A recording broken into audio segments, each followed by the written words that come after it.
Hello बच्चों, good morning. Welcome to JET point. JET point में आपका बहुत बहुत स्वागत है। लास्ट बार हम लोग देख रहे थे कोलिजन में, तो वेज और इस तरह का कुछ ऑब्जेक्ट है उसके साथ कोलिजन के लिए हम लोग कर रहे थे। लास्ट क्वेश्चन रह गया था, तो अभी इसमें एक दो क्वेश्चन और रह रहा है, तो उसको मैं कराता हूँ और फिर उसके बाद एस सी वर्मा के क्वेश्चंस को स्टार्ट करेंगे। तो आ जाइए फटाफट इस क्वेश्चन को देख लेते हैं। ये क्या कर रहा है कि ball of mass 1 kg is falling vertically with a velocity of 2 metre per second. Strike a wedge of mass m is equal to 2 kg। ये वेज है, इसका मास है कुछ 2 kg और इनका मास है कुछ 1 kg, इस तरह का on a smooth horizontal surface. ये सरफेस कैसा है? स्मूथ है, कोई फ्रिक्शन वगैरह नहीं है। The coefficient of restitution between the ball and the wedge is E equal to 1/2। Find the velocity of the wedge and the ball immediately after the collision.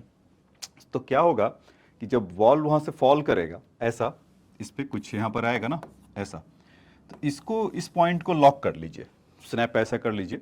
और एक कुछ क्वेश्चन कैसा बनेगा बच्चों, जैसा कि अगर हमने पीछे इस तरह का कुछ देख रखा है लॉज ऑफ मोशन के अंदर, कि सपोज कोई ऑब्जेक्ट है और एंगल थीटा है और एम जी यहाँ पर डाउनवर्ड लगता है, तो नॉर्मल फोर्स ऐसे लगता है, यही होगा। तो एग्जैक्टली ऐसा ही कोई कुछ कंडीशन यहाँ पर होगा।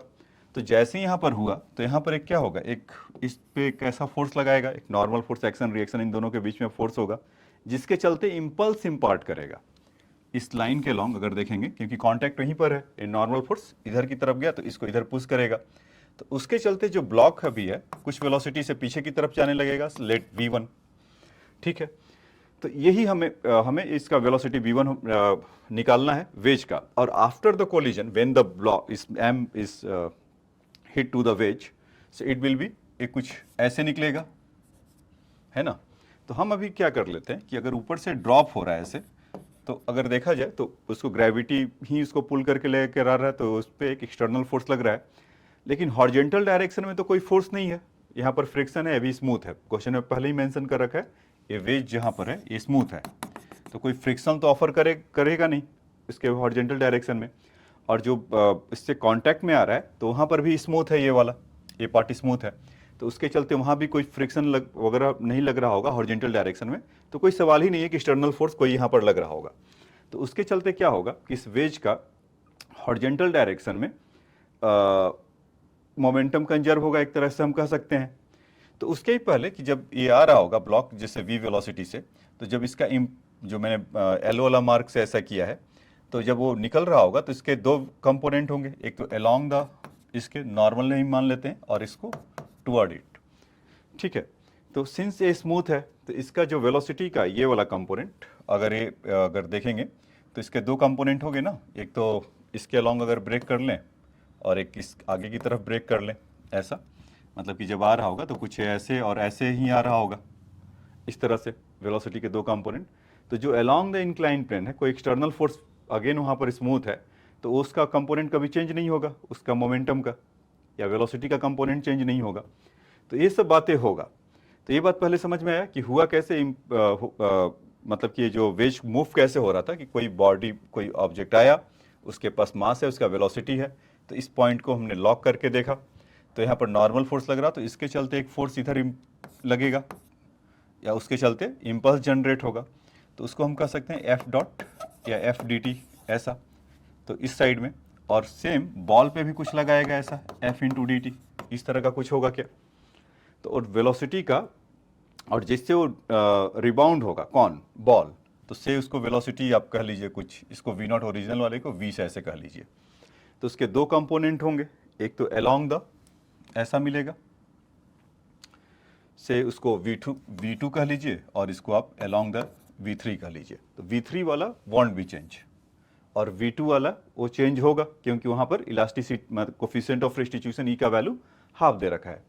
तो ये बात समझ में आया क्या बच्चों आप लोग को? अगर ये समझ में आया तो मैं इसका एक और फिगर बना लेता हूँ कि आपको और विजुलाइज करने में आसानी होगा। देखिए हुआ क्या, थोड़ा ऐसा बना लेते हैं बड़ा सही कि आपको आसानी होगा समझने में, कि इसका मास कुछ ऐसे, ये ऐसे फॉल हो रहा है,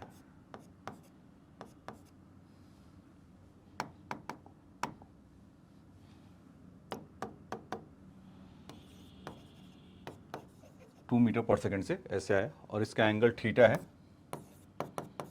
30 डिग्री, ठीक। तो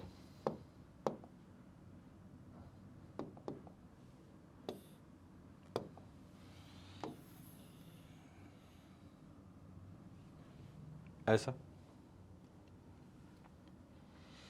तो अभी क्या कर रहे हैं कि इसके अलोंग एक और बना लिया जाए, जो फोर्स इम्पार्ट कर रहा होगा इसके अलोंग कर रहा होगा, नॉर्मल फोर्स जहाँ से लगता है, अभी आपको देखकर बताया कि इसको आप थोड़ी देर के लिए ऐसा लॉक कर लीजिए और इस पे जो फोर्स इम्पार्ट कर रहा होगा कौन, वेज इसको दे रहा होगा बॉल को, और सेम लाइन में एफ डी टी ये इधर कर रहा होगा, ये वेज पे लगा रहा होगा, ठीक। तो इसका अगर आप देखेंगे और इसके चलते वेलोसिटी v1 ऐसा लेट कर लीजिए, जब बॉल निकल रहा होगा तो कुछ ऐसा निकला होगा, है ना। तो इसके दो कंपोनेंट होंगे, एक तो इसको लेट कर लीजिए अलोंग द इट v2 और इसके अलोंग कर लीजिए v3। तो हमें इसका वेलोसिटी पूछ रहा है, से इसको v कह लेते हैं, ये v क्या होगा, ठीक। ये बात तो क्लियर है। तो अगर हम इसको सबसे पहले देखें कि हुआ क्या क्या, कि अगर ऐसे तो बीच में कोफिशिएंट ऑफ रिस्टिट्यूशन ई भी है, तो उसके चलते मतलब कि हम काइनेटिक एनर्जी को कंजर्व नहीं करा सकते हैं। अब बचा क्या क्या हमारे पास ऑप्शन, तो 2 मीटर पर सेकंड से जब अगर आ रहा होगा तो इस डायरेक्शन में ये मोमेंटम जैसे v2 से निकला और ये 2 मीटर पर सेकंड से इसका ये वाला कंपोनेंट जैसे 2 cos थीटा, इसका एंगल आप देखेंगे तो ये भी 30 डिग्री हो जाएगा। वो कैसे, तो थोड़ा बहुत ज्योमेट्री लगाइए, 30 है तो 60 हो जाएगा, और ये 30 होगा तो फिर से 30 हो जाएगा ना, ये देखो ये 60 हो जाएगा और ये 30 हो जाएगा, तो वापस से फिर आपका वो मिल जाएगा 30 डिग्री। तो यहाँ से हम कह सकते हैं 2 cos 30 डिग्री ऐसा। तो जो बॉल पर मोमेंटम इम्पार्ट कर रहा होगा in the along the line, अच्छा ये भी आपको पता होगा कि जहाँ पर वो उस पर फोर्स लगा रहा होगा, ये जहाँ पर यहाँ पर कॉन्टैक्ट लगा रहा होगा, इसी के डायरेक्शन में कोफिशिएंट ऑफ रिस्टिट्यूशन को लाना पड़ेगा, क्योंकि तभी तो उसी के डायरेक्शन में वेलोसिटी चेंज होगा ना। अभी वेलोसिटी ऑफ अप्रोच के लिए देखेंगे, अपन वेलोसिटी ऑफ सेपरेशन के लिए देखेंगे, तो वो तो अलग बात है। पहले देख लेते हैं कि जो मोमेंटम इम्पार्ट कर रहा उसके चलते क्या क्या बातें हो रहा है। तो अगर F D T for ball के लिए यहाँ पर लिख देते हैं फॉर बॉल, तो उसमें आप देखेंगे कि एफ डी टी का जो वैल्यू है ये क्या होता है, चेंज इन मोमेंटम, इम्पल्स ही होता है ना, चेंज इन मोमेंटम। तो वहाँ से 2 cos 30 आ रहा है और यहाँ से एक v2 जा रहा है, तो चेंज इन मोमेंटम आप देखेंगे किसी को पॉजिटिव या नेगेटिव लेकर दोनों का एड अप हो जाएगा, ये पता है ना, change in momentum p2 minus p1, तो फाइनली वो तो ऊपर जा रहा है तो v2 हो जाएगा, v2 स्पीड, मास उसका से m1 kg m1 कर देते हैं, और वो वापस की तरफ निगेटिव माइनस ऑफ नेगेटिव ऐसा रखेंगे तो 2 cos 30। तो ये आप अपना इसको देख सकते हैं, मास इन दोनों का कॉमन ले लीजिए ऐसा वेलोसिटी का, तो यही होगा, तो माइनस माइनस प्लस होगा, तो मास 1 kg है इसका, ये ब्लॉक जो आ रहा है इसका मास कितना है 1 kg, और इनका कितना है 2 kg है, तो कुछ इस तरह का होगा। तो 1 ही हो गया, तो v2 के जगह v2 रहा, हमें तो फाइंड ही करना है उसको, और यहाँ से 2 cos 30 का वैल्यू कितना हो जाएगा बच्चों, √3, और एफ डी टी ऐसा आया। तो आप इसको इक्वेशन नंबर 1 ले जाइए, एक तो हमारा इक्वेशन बन गया। दूसरा जो वेज पर लगा रहा होगा, वेज पर फॉर, ये तो बॉल के लिए आ गया, फॉर वेज, तो इस पे कर दे वाला फोर्स कौन है, एफ डी टी, तो ये 30 डिग्री हुआ तो 60 डिग्री हुआ, तो यहाँ से 60 डिग्री आप इसको ले सकते हैं, तो इसका ये वाला component F D T cos 60 होगा ऐसा, इसको ऐसा इम्पार्ट कर रहा होगा, तो F D T cos 60 equal to mass इसका कितना है 2 kg, 2 इंटू v1 ऐसा, तो कॉस 60 का वैल्यू कितना होता है बच्चों, हाफ, तो यहाँ से फिर क्या हो जाएगा एफ डी टी का वैल्यू 4v1, तो एक रिलेशनशिप ये मिल गया हमारे पास, इक्वेशन नंबर 2। तो ये यहाँ तक बात आपको समझ में आया होगा। इसमें अभी क्या होगा कि बॉल के लिए देखें कि इम्पल्स कितना जनरेट कर रहा है, तो this much v2 plus v3 ये वाला, वेज पर कितना हो रहा है, तो एफ डी टी 4v1 ऐसा। तो अभी आप सोच रहे होंगे कि इसमें इम्पल्स को इसलिए लेकर आना पड़ा क्योंकि अगर हम बाकी नॉर्मल केवल मोमेंटम कंजर्वेशन से कराएंगे तो केवल इसका वेलोसिटी निकलेगा। मैंने लास्ट क्लास में आपने देखा होगा कुछ लिखने की कोशिश किया, तो फिर उस समय कम होने की वजह से इसको अभी के लिए शिफ्ट कर दिया, क्योंकि फिर इसमें इम्पल्स के लिए जाना था। यहाँ पर जो v वेलोसिटी था तो अगर इसको कल करेंगे मतलब कि हाँ मैं वही करता केवल मोमेंटम कंजर्व करेंगे और कोफिशिएंट ऑफ रिस्टिट्यूशन लेंगे तो केवल इसका आएगा। फिर ये वाला आपका ब्लॉक वाला वेज वाले का वेलोसिटी लाने के लिए हमें इम्पल्स की सहारा लेना ही पड़ेगा। ठीक है, तो ये तो इसका कहानी दो इक्वेशन हो गया। तो यहाँ से हम इन दोनों में रिलेशनशिप एक ला सकते हैं, v2 plus root three equal to 4v1 कह सकते हैं क्या? बिल्कुल कहा जा सकता है। तो दो इक्वेशन इसको तो रखिएगा। तीसरा इक्वेशन अननोन कितने हैं? v1 है, v2 है।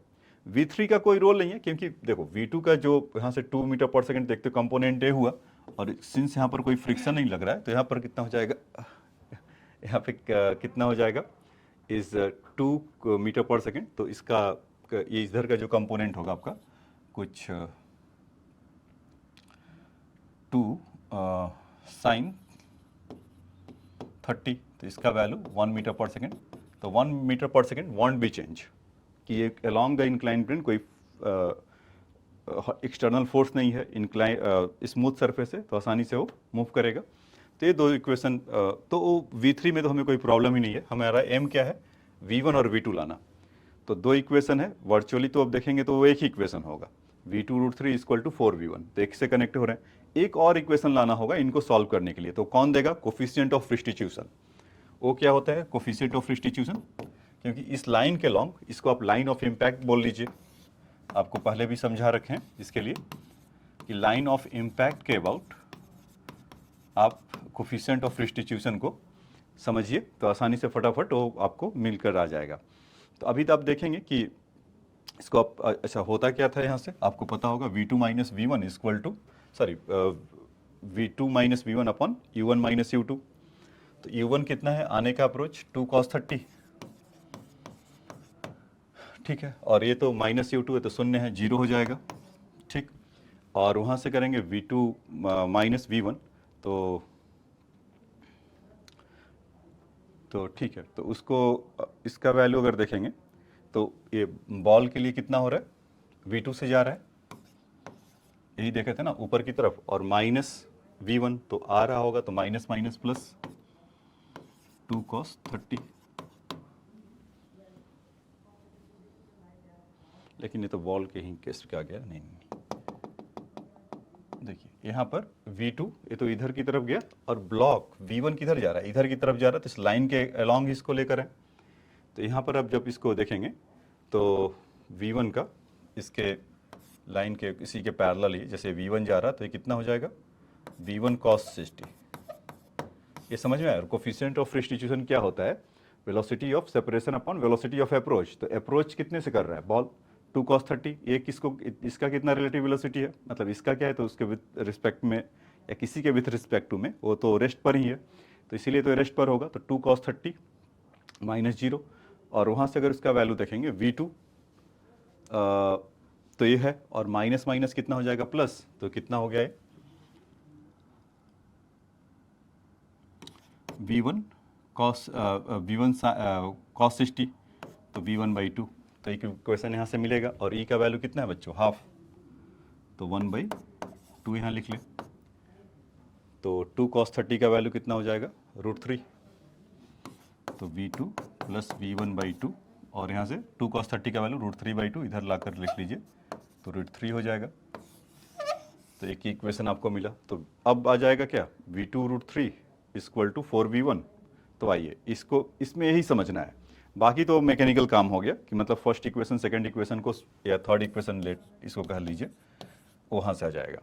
जो इस क्वेश्चन का जान है वो आपको क्या करना है कि वैसे सोचना है कि जब वो गिर रहा होगा तो उसके दो कंपोनेंट होंगे, और स्मूथ अगर सरफेस है तो एक इधर की तरफ होगा अलोंग द प्लेन, और उसका उसी के अलोंग मान लें, आप कैसे भी मान सकते हैं, लेकिन आसान तरीका ही होगा। आप किसी और आर्बिट्री एंगल पे करेंगे तो हो सकता है कि आपको कोफिशिएंट ऑफ रिस्टिट्यूशन लाने या लगाने में अप्लाई हो। तो इसीलिए क्या होता है कि पॉइंट ऑफ इम्पैक्ट को पकड़ो, उसी के अलोंग इसको करा दीजिए, क्योंकि वेलोसिटी का चेंज क्या हो रहा होगा, उसी के अलोंग होगा। हो सकता है कि आप उसमें कुछ गड़बड़ ले लें, या मतलब कि किसी और के अबाउट लें। अगर पॉइंट ऑफ प्रॉब्लम मैं बता रहा हूँ कि क्या होगा अगर आप ऐसा करेंगे, पॉइंट ऑफ इम्पैक्ट के अबाउट नहीं ले रहे हैं, या इसके अबाउट वेलोसिटी को जो मैंने v2 को निकाला है, आप मान लेते हैं vx और vy कुछ और होगा, तो वहाँ पर कॉन्शियस रहना पड़ता है। अगर कंपोनेंट एक भी मतलब कि आपको लेने में गड़बड़ी हुआ तो फिर आंसर में वो रिफ्लेक्ट नहीं करेगा, और वो गलत भी है, क्योंकि जो उसमें किसी में वेलोसिटी चेंज हो रहा है, आप उसको चेंज करते हुए दिखा रहे हैं, किसी में वेलोसिटी चेंज नहीं हो रहा है, आप उसको फॉर एग्जांपल कि अगर मान लीजिए कि अगर अलोंग द प्लेन है तो इसमें वेलोसिटी चेंज करेगा नहीं, कोई एक्सटर्नल फोर्स है नहीं, और आप उसको चेंजिंग में डाल दें तो क्या होगा, दिक्कत होगा। तो इसीलिए उस सब को डिलीट करिए और ये फ्रेशली समझ देखिए कि पॉइंट ऑफ इम्पैक्ट के अबाउट उधर ही मान लेते हैं कि चल रहा होगा, तो वेलोसिटी इसका चेंज कर ही रहा होगा, एक बात तय हुआ। तो उसको चेंज कराने वाला कौन है, इम्पल्स लग रहा होगा, वेज दे रहा होगा उसको, ये जो प्रिज्म है या ब्लॉक है या इंक्लाइन प्लेन है वो उसको इम्पैक्ट कर रहा होगा, तो उसको इम्पल्स एफ डी टी दे रहा होगा, बदले में बॉल भी उतने ही अमाउंट पे इसको दे रहा होगा एफ डी टी। तो उन दोनों के चलते एफ डी टी के चलते कितना मोमेंटम क्रिएट हो रहा होगा। तो इंडिपेंडेंटली हमने उसका एक बॉल के लिए देखा और एक बॉल के लिए देखा और दूसरा हमने वेज के लिए देखा। तो बॉल पे क्या हो रहा होगा उसके चलते, तो उस डायरेक्शन में चेंज इन मोमेंटम करके देखा। वेज के लिए क्या हो रहा है, उसमें जिधर उसका मोशन हो रहा है उसके चलते चेंज इन मोमेंटम क्या हो रहा है। तो ये दो इक्वेशन मिले। फिर उसके बाद जो कोफिशिएंट ऑफ सब्स्टिट्यूशन है उसको पकड़ के लाया लाइन ऑफ इम्पैक्ट के अबाउट, वहाँ से इसका वैल्यू फाइंड किया, तो तीसरा इक्वेशन मिल गया। तो अभी तक के डिस्कशन में आपको ये क्रिस्टल क्लियर होना चाहिए कि इम्पल्स को या पॉइंट ऑफ इम्पैक्ट को या लाइन ऑफ इम्पैक्ट के लिए कैसे देखेंगे और वो कैसे होगा। तो इसको लॉक करके जब मोमेंट जब ये टकरा रहा होगा तो उस मोमेंट पर नॉर्मल फोर्स उधर की तरफ लगता है, यानी कि मतलब फोर्स का लगने वाला काम इधर ही है, तो उसको आप लॉक करके वैसा देख सकते हैं। ठीक है, तो यहाँ तक तो आपको क्रिस्टल क्लियर होना चाहिए, मतलब समझ में आना चाहिए। अब आ जाइए फटाफट इक्वेशन को सॉल्व कर लेते हैं। तो इन दोनों से मिलकर कितना हो जाएगा बच्चों, 4v1 equal to v2 plus root 3।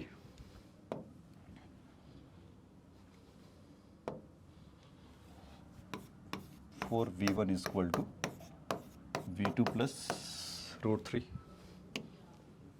और दूसरा root 3/2 equal to v2 plus v1/2।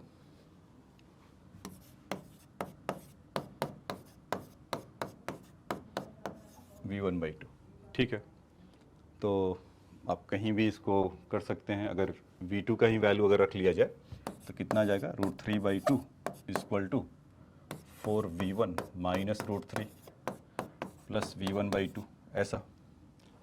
तो ये रूट 3 इधर आकर एक और रूट 3/2 है, तो कितना हो जाएंगे 3 रूट 3/2 एक प्लस आधा और 4v1 प्लस 1, तो 4 एंड हाफ कितना हो जाएगा 9/2। मन ही मन करके देखिएगा, और ये 2 तो हाई बाय करके चले जाएंगे, तो यहाँ से v1 का वेलोसिटी कितना आ जाएगा 3 रूट 3 अपॉन 9, तो इसका 1/√3 मीटर पर सेकेंड आपको मिल जाएगा। ये तो आपका v1 मिल गया। अब कहीं भी वैल्यू पुट करिए, v2 अपने घर ले जाइए। तो यहाँ से इसमें अगर वैल्यू पुट करेंगे आगे की तरफ तो 4v1 equal to v2 is 1/√3 equal to √3 ऐसा। अरे ये तो वापस ही उसको उसके जगह पे कर दिया, वही करूँगी गड़बड़ क्यों आ रहा है। हमने v1 निकाला है ना, तो ठीक है, तो v1 के जगह पे वैल्यू इसका पुट कर लेते हैं। तो इसका वैल्यू कितना हो जाएगा 1/√3 इक्वल टू v2 प्लस √3। तो यहाँ से कितना हो जाएगा 4/1/√3 और यहाँ से एक √3, मतलब 4 माइनस 1 करेंगे तो कितना हो जाएगा 3/√3। ये करके देखिएगा मन ही मन कैलकुलेशन। ये 4 है और नहीं मन ही मन मत करिएगा बच्चों, तो गड़बड़ हो जाएगा।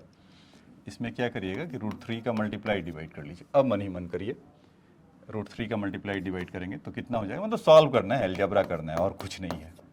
आपको और कुछ नहीं सिखाया जा रहा है, बस सिंपल ये सिखाया जा रहा है। तो यहाँ से करेंगे तो भी कितना हो जाएगा 1/√3। तो देखो यहाँ से v1 और इसका मीटर पर सेकेंड इसका वैल्यू आ गया, तो v2 का वैल्यू 1/√3 और v1 का वैल्यू भी 1/√3 ये आया। अब इसके बाद किस वेलोसिटी से निकलेगा, क्वेश्चन में क्या पूछा था हमसे, क्वेश्चन में ही पूछा था ना कि find the velocity of the wedge and the ball immediately after the collision.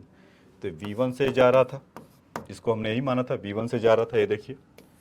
तो v1 से जा रहा था, उसका वैल्यू कितना आ गया 1/√3 और उसके बाद v2 का भी वैल्यू कितना है 1/√3। कितने से निकला था, तो आपको मैंने कहा था कि v3 से इधर जा रहा है रिजल्टेंट, उसका एक इधर जा रहा है v2 से, तो रिजल्टेंट कितना होगा v ही माना था शायद वहाँ पर पिछले वाले पिक्चर में। यहाँ पर भी देखिए वही भी माना हूँ कि v2 है और यहाँ से v3 है और इसको v0 और ये निकला था कुछ v से। तो इसको एक दो बार और जाके पीछे जाके देख लीजिए तो आपको अच्छे से समझ में आ जाएगा।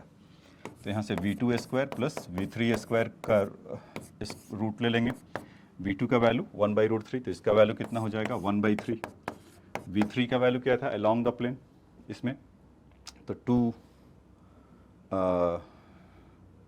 sin 60, तो इसका वैल्यू 1 आया था, तो 1 का स्क्वायर, तो यहाँ से करेंगे तो 1 + 1/3 कितना हो गया 4/3, तो 2/√3 आ जाएगा।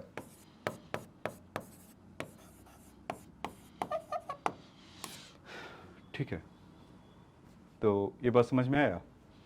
तो V1 V2 के लिए फाइनली उसका रिजल्टेंट ऐसा होगा। तो इस बात को आप चाहें तो नोट डाउन कर सकते हैं, क्या करके इसको अच्छे से समझ लीजिएगा कि क्या हुआ, क्यों FDT लगा, और फिर उसके बाद V1 V2 once we get then हो गया। तो ये जो है आपका मास्टर पीस, तो इसको आप नोट डाउन कर सकते हैं। ठीक है, आप पॉज करके भी लिख सकते हैं, आपको एनफ समय दे देता हूँ। पॉज कर लीजिए और फिर लिखना चालू कर लीजिए। फिर उसके बाद इसके बाद इक्वेशन को में तो कुछ है नहीं, आप खुद से भी कर सकते हैं, तो पॉज करके एक बार फिर से लिख लीजिए। ठीक है बच्चों, अब आ जाइए नेक्स्ट क्वेश्चन पे चलते हैं। एक क्वेश्चन है, कह रहा है कि 2 balls A and B having a different but unknown masses collide elastically. A is initially at rest, B is at speed v. After the collision, V has a speed v/2 and moves right angle to its original motion. Find a direction in which the ball move after the collision and determine the speed of A. तो ठीक है, इसमें देखिए कि क्या होगा कि अगर कह रहा कि 2 balls A and B having a different masses, different but unknown masses. Okay, the collide elastically. Question में मेंशन है इलास्टिकली हो रहा है, तो kinetic energy will conserve at initially at rest. A is initially at rest. तो ऐसा कर लेते हैं बच्चों कि इसको MA कर लीजिए, ये बॉल है और दूसरा वाला मोशन में है, तो ये V वेलोसिटी से आ रहा है, इसको टक्कर मारा, ऐसा यही करा ना कि at rest has a speed v. After the collision, v has a speed v/2 and move right angle to its original position motion. तो इसमें अगर आप देखेंगे कि इनका ओरिजिनल मोशन तो कुछ ऐसा हो रहा था, इसी लाइन में चल रहा है ऐसा। आफ्टर द कोलिजन के बाद जो b वाला है ये राइट एंगल ऐसा पकड़ ले रहा है ऊपर की तरफ, इसका स्पीड है v/2 ऐसे इस मोशन से 90 डिग्री पर। ऐसा होगा क्या कि अगर विजिबल नहीं है तो अब विजिबल होगा, AM B v/2 से ऊपर की तरफ ऐसा रास्ता पकड़ ले रहा होगा। विजिबल तो है या रुक जाओ, विजिबल हो थोड़ा सा कम है विजिबिलिटी उसका, तो हटा देता हूँ।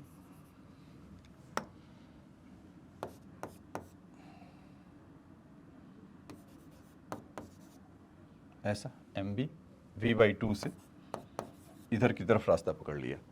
अब उसके बाद A का पता नहीं कि वो किधर जा रहा है, इधर जा रहा है, तो हम ऐसा कर ले कि मान लेते हैं कि MA अब उधर जाने से तो रहा, और ऐसा भी बताऊंगा ऐसा क्यों होता है कि उसका जो कंपोनेंट होता है मस्ट भी बैलेंस होना चाहिए। अगर ऐसे लेंगे तो मतलब कि मोमेंटम जितना भी इम्पार्ट होता है एक दूसरे को बैलेंस करेंगे। अगर ऊपर वाले कोऑर्डिनेट में जाएगा तो ऐसे होगा, तो इसके 2 कोऑर्डिनेट होंगे इधर और इधर, तो रिजल्टेंट फिर तो उसी डायरेक्शन में होगा। तो ऐसा होता नहीं है क्योंकि नेट मोमेंटम उसका बैलेंस रहेगा। तो नीचे की तरफ जाएगा तो एक इधर की तरफ आएगा, कुछ नीचे कैंसिल होगा। तो यहाँ पर मान लीजिए कि कुछ लेट थीटा ले लेते हैं ऐसा। तो अब मोमेंटम को अगर कंजर्व कराएं तो यहाँ से MA ऐसा है, तो इसका कितना हो जाएगा MA कॉस थीटा, और यहाँ से कितना हो जाएगा MA साइन थीटा, यही होगा अगर एंगल थीटा पर अगर जा रहा होगा तो अगर मोमेंटम अगर कंजर्व कराते हैं फॉर एक्स एक्सिस में, पहले इन एक्स एक्सिस कोई एक्सटर्नल फोर्स लग रहा है क्या, नहीं लग रहा है, जीरो है पहले और अभी भी, तो इसका चेंज इन मोमेंटम क्या होगा शून्य, कांस्टेंट, मतलब नेट फोर्स जीरो होगा, तभी तो उसका मोमेंटम कंजर्व होगा इनिशियल और फाइनल। तो यहाँ से देखिए M into V into B plus zero equal to इस डायरेक्शन में MA कॉस थीटा। अच्छा उसका वेलोसिटी तो लिया नहीं, किस वेलोसिटी से जा रहा होगा बच्चों, इसको V डैश मान लीजिए ऐसा, तो इंटू MA को मैंने ब्रेक कर दिया है क्या, नहीं, मास को ब्रेक नहीं, मतलब वेलोसिटी को यहाँ पर चाहिए था करना।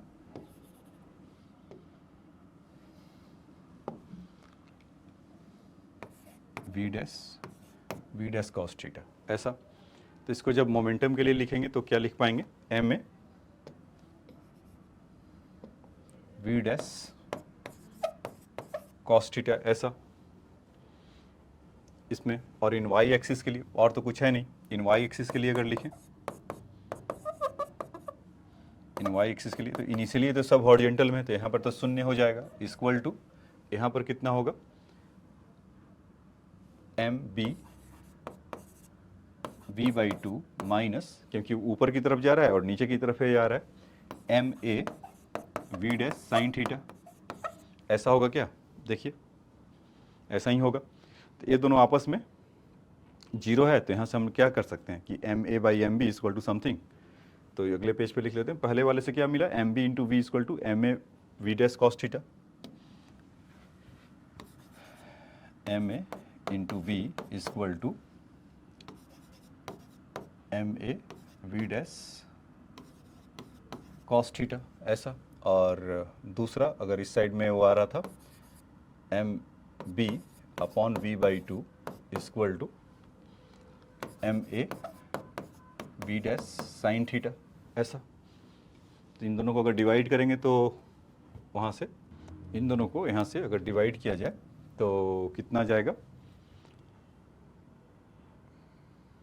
ओ बी वाला है, वही तो कह रहे हैं कि बी वाला है, तो कैंसिल क्यों नहीं हो रहा था अभी तक, ये बी वाला है, तो लिखने का वो है बच्चों, तो यहाँ पर बी है। अब इन दोनों को डिवाइड करिए तो फटाक से इधर 1/2 मिल जाएगा, इक्वेशन नंबर 1, इक्वेशन नंबर 2। और यहाँ से देखेंगे तो एम ए वी डैश भी कैंसिल हो जाएंगे, तो यहाँ कितना में आ जाएगा,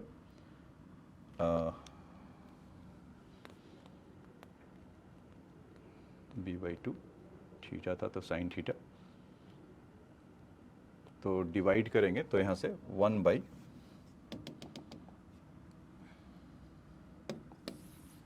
यहाँ से इनको डिवाइड करेंगे तो 1/1/2 होगा, ऐसा। और यहाँ से कितना हो जाएगा, cos theta by sine theta, इस कॉट थीटा हो जाएगा क्या, तो यहाँ से क्या बोल सकते हैं, 2 कॉट थीटा इक्वल टू 2 हो जाएगा, तो टैन थीटा का वैल्यू कितना हो जाएगा, 1/2। तो यहाँ पर जो एंगल आएगा वो कितना आएगा, T theta equal to tan inverse 1/2, ऐसा। तो ये किस एंगल से यहाँ से निकल रहा होगा, जो पूछा था क्वेश्चन में कि find the direction in which the A moves after the collision, तो ये डायरेक्शन के लिए यहाँ से कर सकते हैं कि थीटा जो निकल कर आ रहा होगा टैन इनवर्स 1/2 से आ रहा होगा, ऐसा। अच्छा, अभी उसमें हमें क्या निकालना था कि इसका किस वेलोसिटी से जाएगा, यही था ना कि determine the speed of A, तो determine the speed of A in the term of V आएगा। तो अब तो पूरा खुला मैदान है, यहाँ से आप कैसे भी उसको लगा सकते हैं। तो उसमें अगर डायरेक्ट वैल्यू पुट करेंगे तो बच्चों क्या होगा, मिलेगा नहीं मिलेगा, तो ठीक है। तो स्क्वायर करके सम अगर करा जाए तो वहाँ से कितना मिलेगा, एम ए स्क्वायर बी, और यहाँ से M B square V square upon 1/4। तो इसमें डायरेक्टली तो कुछ मिलेगा नहीं, कि अगर इसका टैन थीटा का कैसे भी आप करके देखिए, उसको करने के लिए एक तीसरा इक्वेशन और लेके आना पड़ेगा, क्योंकि वहाँ से इन दोनों का ऐसा कुछ बना हुआ है कि क्योंकि 4 अननोन है ना, एम ए एम बी है, वी डैश है और थीटा है, तो इस चलते तो उससे वो मिलेगा नहीं, डिवाइड करेंगे तो हर बार वो स्केप हो जा रहा है। तो इसमें भी एक वर्ड इसमें बोला हुआ है, क्या बोला हुआ है कि कोलाइड इलास्टिकली, तो इसका मतलब इनर्जी मस्ट भी कंजर्व होगा। तो एनर्जी कंजर्व होगा तो उसके लिए हमें ज़रूरत पड़ेगा लिखने के लिए, पहले क्या था, एक बार और सिचुएशन बना लें कि एम बी वाला वी से जा रहा था और एम में यहाँ से रेस्ट में था, u equal to 0 after the collision. After the collision M B वाले ने रास्ता ऐसे पकड़ा, इसका वैल्यू कितना है v/2, और ये एम ए वाला एंगल थीटा से कुछ v डैश ऐसे पकड़ा। तो इन दोनों को अगर लिखेंगे तो 1/2 m B into v square plus 0 equal to finally कितना हुआ इसके पास, m B into v square by 4 plus यहाँ से m 1/2 m A V dash square, हमें चाहिए वी डैश स्क्वायर। तो इसमें से ठीक है, तो एम ए और ए में हमें हमारे पास रिलेशन है ना, ये ऐसा, कुछ हम यहाँ से बोल सकते हैं क्या कि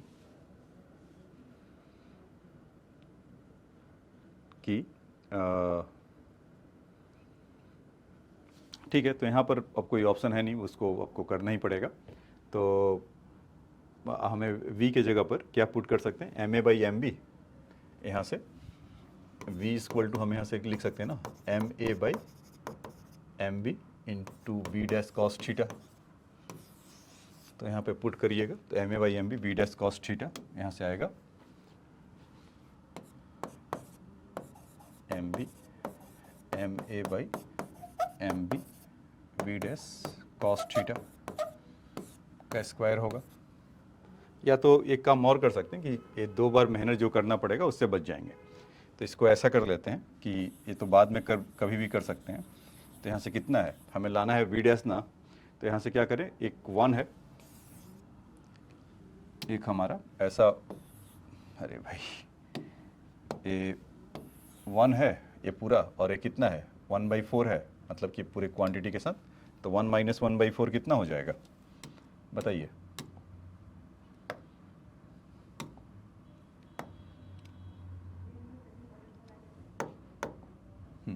यहाँ से अगर 1 माइनस 1/4 करेंगे तो सिंपल आप 3/4 into 1/2 m B by v square आ जाएगा equal to 1/2 m A by v dash square. तो यहाँ से हाफ तो कैंसिल हो गया, फिर बचा हमें एम बी बाई इसके लिए करने के लिए। तो यहाँ से हम इसके जगह पे 3/4 एम बी के लिए जो अभी वैल्यू निकाल कर आया था, या वी डैश के लिए जो वैल्यू लाया था, कैसे भी कर दीजिए, वहाँ से मिल जाएगा 3/4 एम बी, और वी स्क्वायर के लिए ये वाला वैल्यू था ना हमारे पास, m A by M B we dash cos square theta, M A by M B we dash cos theta का स्क्वायर, ऐसा। तो ठीक है, उससे होगा क्या कि आपको एम बी का कुछ वैल्यू मिल जाएगा, वी डैश स्क्वायर तो तब भी वो निकल रहा है। तो यहाँ से करेंगे जब, तो ये कितना हो जाएगा 3/4 m B M a square upon m B square into we dash square cos square theta. ये v dash square m A V dash square तो कैंसिल हो गए, यहाँ से कैंसिल हो गया, और एम बी कैंसिल, क्योंकि स्क्वायर है उसका तो वो एक कैंसिल होगा, तो एक ही बात बचेगा, और एम ए यहाँ से कैंसिल हो गया। तो कुल मिलाकर तो इसमें क्या हो रहा है कि फिर से M A by M B का वैल्यू इसमें आ रहा है। तो हम ऐसा करते हैं कि क्यों ना एम बी का ही वैल्यू पुट कर यहाँ से, जो एम बी बाई, क्योंकि उसके वी स्क्वायर के टर्म में ही लेकर आना है ना, तो हम वी स्क्वायर को क्यों रिप्लेस कर रहे हैं, तो इसके चलते हमारे पास अभी जैसे इस तरह का स्टक कर गया, मतलब स्टक क्या कर गया, फिर से M A by M B का फिर से वहाँ पर करना पड़ेगा। तो आपको मतलब अब तो मैं यहाँ से M A by M B का वैल्यू लेकर आऊँगा और फिर उसको वहाँ पर जाके पुट कर दूंगा। तो आपको क्या करिएगा कि वी स्क्वायर लाना, तो एम बी को ही रिप्लेस करना चाहिए था। तो यहाँ से कितना हो जाएगा, ये सब कैंसिल होने के बाद 4/3 इधर से ऐसा होगा, एम बी कैंसिल हुआ तो ये उधर गया, तो M B by M A ऐसा इक्वल टू क्या बचा आपके पास, कॉस स्क्वायर थीटा। तो ठीक है, कॉस स्क्वायर थीटा। तो अभी जो पीछे अभी देखे थे, तो M B by M a का वैल्यू कितना हो जाएगा, यहाँ से v dash cos theta by v. तो 4/3 v dash cos theta by v. तो v dash cos theta by v कर लीजिए, और यहाँ से कॉस स्क्वायर थीटा। तो यहाँ से कॉस थीटा कैंसिल हो जाएगा। अब फाइनली वी का वैल्यू कितना जाएगा बच्चों, यहाँ से इसके लिए देखेंगे तो v equal to V dash equal to, तो ये कितना आ जाएगा v times of 3/4 into cos theta. तो यहाँ से 3/4 v, और कॉस थीटा का वैल्यू कितना हो जाएगा, ट्रायंगल का उसमें कितना है, tan थीटा का वैल्यू 1/2। अगर ट्रायंगल राइट एंगल ट्रायंगल फटाक से बनाए तो थीटा 1, 2 और ये √5 हो जाएंगे। तो वहाँ पर उसका वैल्यू अगर रखेंगे तो कॉस थीटा का वैल्यू कितना जाएगा, 2/√5। तो 2/√5, तो यहाँ से 2 से 2 कैंसिल हो जाएगा, तो ये कितना हो जाएगा 3b/√5। तो ये आपका फाइनली आंसर आया। बस एक को कैलकुलेशन थोड़ा इसका बढ़ गया, मुझे वहाँ से एम बी को रिप्लेस करना चाहिए था इस इक्वेशन में, जो मैंने वी के लिए कर दिया, तो ठीक है, नेचुरल है तो ऊपर नीचे कोई भी हो सकता है। लेकिन यहाँ पे लेटर ये है कि मुझे वी डैश लाना है, तो वी डैश को क्यों रिप्लेस कर रहे हैं, एम ए को या एम बी को, इस क्वेश्चन में इस वाले पार्ट में एम बी को ही रिप्लेस करना चाहिए था, फिर हमें उसको दोबारा पुट करके लाना पड़ा। तो खैर आपको समझ में आया होगा। तो इसमें इस तरह के क्वेश्चन में आपको कॉन्सेप्ट वाइज क्या सीखने को मिला, कॉन्सेप्ट वाइज सीखने के लिए यही मिला बच्चों कि एम बी और एम ए है, और एक दूसरे से अगर कोलिजन कर रहे हैं तो वो किसी अननोन एंगल से जा रहा है, तो एक बार आपको मोमेंटम कंजर्व कराना है एक इक्वेशन के लिए, एंगल कितना लाना होगा, तो फटाफट वो ऐसा मिल गया, अननोन मास है। और दूसरा आपको इलास्टिक कोलिजन इसमें सिंस गिवन है, तो आप उसका काइनेटिक एनर्जी कंजर्व करा के ला सकते हैं। तो ठीक है, तो अभी मैं जूम कर रहा हूँ कि पूरा मैंने सारा वर्क, सारा तो कभी नहीं बोलना चाहिए, तो मतलब कि सारा कभी कॉन्सेप्ट ख़त्म ही नहीं होता, जब तक आप पढ़ाई करेंगे तब तक होते रहेगा। हाँ, कॉन्सेप्ट कुछ ना कुछ हर क्वेश्चन में आप नया नया कुछ ना कुछ सीखते रहते हैं, लेकिन ऑलमोस्ट कह सकते हैं मोटा मोटी हमने एक तरह से कॉन्सेप्ट को देखा। तो इस लेक्चर को यहीं पर समाप्त करते हैं। न्यू सीरीज़ का जो वीडियो आएगा इसमें, या अभी जो शूट करेंगे, तो उसमें एस सी वर्मा के जितने भी क्वेश्चन हैं वो पूरा आपको कवर करेंगे। ठीक है, थैंक्स फॉर योर टाइम।